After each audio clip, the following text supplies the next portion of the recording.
এলাকার আশেপাশে তৈরি করা হয়েছিল যাতে মানুষ ছেড়ে যেখানে যেতে শুরু করে। এই মসজিদ থেকে মসজিদে নববী থেকে একটু দূরে ছিল।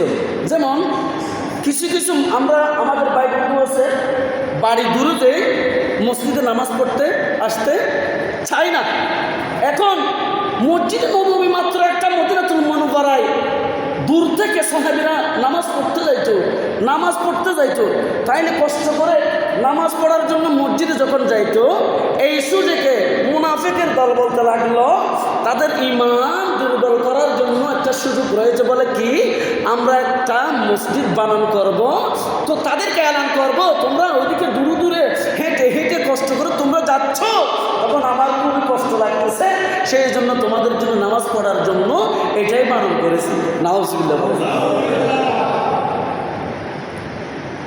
এখন কিছু মুসল্লি নামাজও পড়তেছে দূর থেকে, আর মানুষের ভালো পাইতে খারাপ কেউ খাবে না, কাছে পাইতে কেউ দূরে যাবে না। এখান থেকে একটা মশলা ভেঙে দিয়ে, সেটা হচ্ছে যার যার মহল্লার মানুষ, প্রত্যেক মহল্লার যার যে মহল্লা, সেই মসজিদের নামাজ পড়লে 7 গুণ সওয়াব বেশি পাওয়া যায় নিজ মহল্লায়। এটা হাদিস শরীফ। দ্বিতীয় নাম্বার, দূর থেকে মসজিদে আসার ফজিলত, কাছ থেকে আসার ফজিলত কি রয়েছে? পার্থক্য রয়েছে। দূর থেকে আসছেন, আমার রাসূল বলছেন দূর থেকে তুমি নামাজ পড়তে আসতেছ এবং কাছ থেকে মসজিদ আসতেছে, তার সাথে তোমার সাথে আকাশ পাতাল পেয়েছে, বেশ কম আছে। বলে কি ইয়া রাসূলুল্লাহ? বলে সেই ব্যক্তি দূর থেকে যখন ঘর থেকে এক পা দিল, একটা গুনাহ মাফ করে দিয়েছে, একটা রহমত বর্ষণ হয়েছে। একটা গুনাহ মাফ করলো, একটা রহমত বর্ষণ করলো। এভাবে হিসাব করে দেখেন, আমি ওই গাটিয়ালিপাড়া থেকে বা ওইখান থেকে আমার বাড়ি এখানে ছিল, আমি অনেক দূরে চলে গিয়েছি আর কি। সেইখান থেকে দূর থেকে নিজ মহল্লায় মহল্লার মসজিদে রানিয়া মসজিদে নামাজ পড়ার কি ফজিলত! একটা গুনাহ মাফ করলো, একটা রহমত আমার জন্য দান করলো, একটা রহমত দিল, আর একটা গুনাহ মাফ করলো। এভাবে কত হাজার ফা দিয়ে আপনি যে মসজিদ আসছেন, যতগুলি ফা দিয়ে বা হেঁটে হেঁটে আসছেন, তত গুনাহ মাফ হয়েছে, তত নেজাত প্রাপ্ত হয়েছে।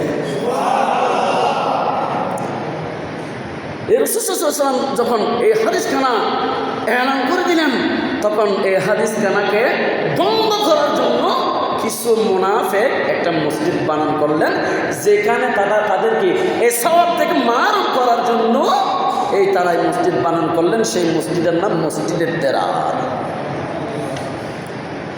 এরপর আর কি করছেন দেখেন, তারা আমার রাসূলকে দাওয়াত দিলেন। কোরআন শরীফের আয়াত নাযিল হয়েছে, ওয়ালা ইয়াহলিফুন্না ইন্না আরাদনা ইল্লাল হুসনা ওয়াল্লাহু ইয়াশহাদু ইন্নাহুম লাকাযিবুন। আল্লাহ কি বলেছেন দেখেন, আমার রাসূলকে যখন দাওয়াত দিলেন, কেন দাওয়াত দিলেন? তাদের মনের খবর আল্লাহ তো জানে, তো তাদেরকে আমার রাসূলকে দাওয়াত দিয়েছেন কেন জানেন?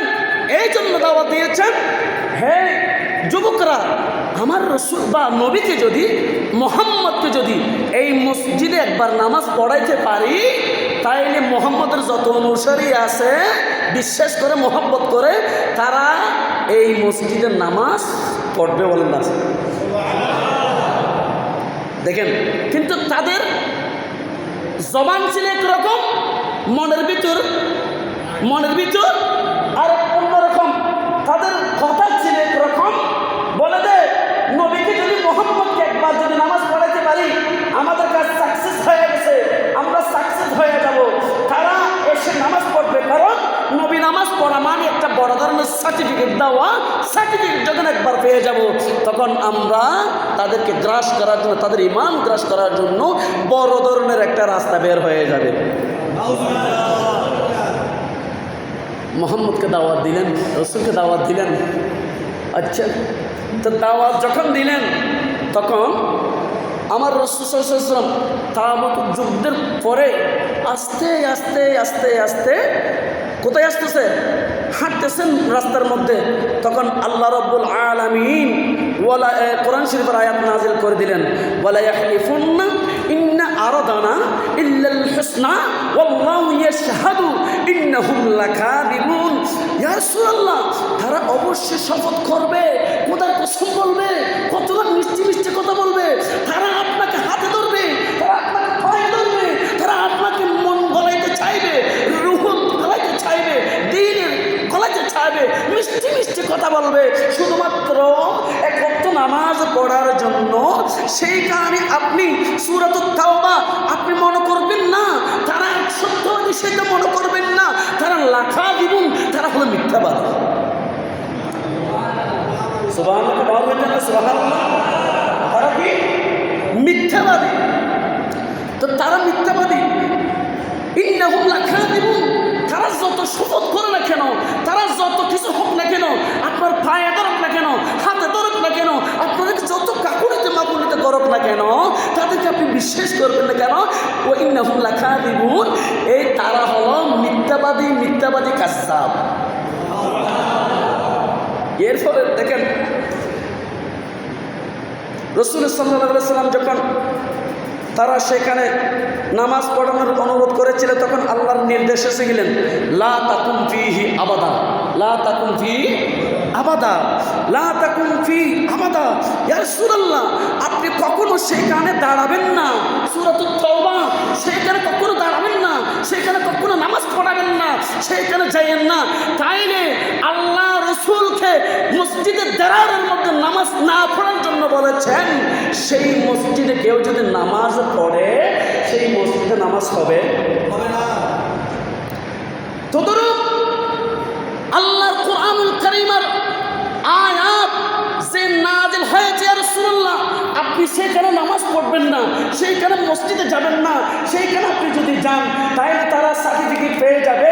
কেন? তারা তো ভালো মানুষ নয়, তারা তো মিথ্যাবাদী, তারা তো সত্য মানুষ নয়, তারা তো মানুষ সঠিক মানুষ নয়, তারা তো দেখানো, তারা হচ্ছে কি ওয়াইন্নাহুম লাকাযিবুন, তারা মিথ্যাবাদী। সেইখানে আপনি নামাজ পড়বেন না। সুবহানাল্লাহ। আল্লাহ রাসূলকে কি করে দিলেন? সরাসরি পালন করে দিয়েছেন, সেইখানে নামাজ পড়বেন না। তো নামাজ পড়বেন না। আমরা মসজিদে যে আমরা নামাজ পড়তেছি, এই মসজিদকে চারটার ভিতর আছে? প্রশ্ন, চারটার ভিতর? তো এখানে তো বলা হয়েছে মসজিদে হারাম, মসজিদে কুবা, মসজিদে আকসা, মসজিদে নববীর কথা বলা হয়েছে। ইয়া হুজুর, এই মসজিদ কোত্থেকে আসলো? সামনে আরেকটা মসজিদ, এটা কোত্থেকে আসলো? পিছনে আরেকটা মসজিদে কোত্থেকে আসলো? সেই জন্য এখানে একটা মাসালা, কোনো ব্যক্তি যদি মানুষের ঈমান গ্রাস করার জন্য, মানুষের ঈমান গ্রাস করার জন্য, মানুষের ঈমান মানুষকে পথভ্রষ্ট করার জন্য কেউ যদি মসজিদ বানান করে, আল্লাহর রাসূলকে খুদ আল্লাহ বানান করে দিয়েছেন। আমার রাসূল বলছেন, হে ইমাম, তুমি যে ইমাম হয়েছ,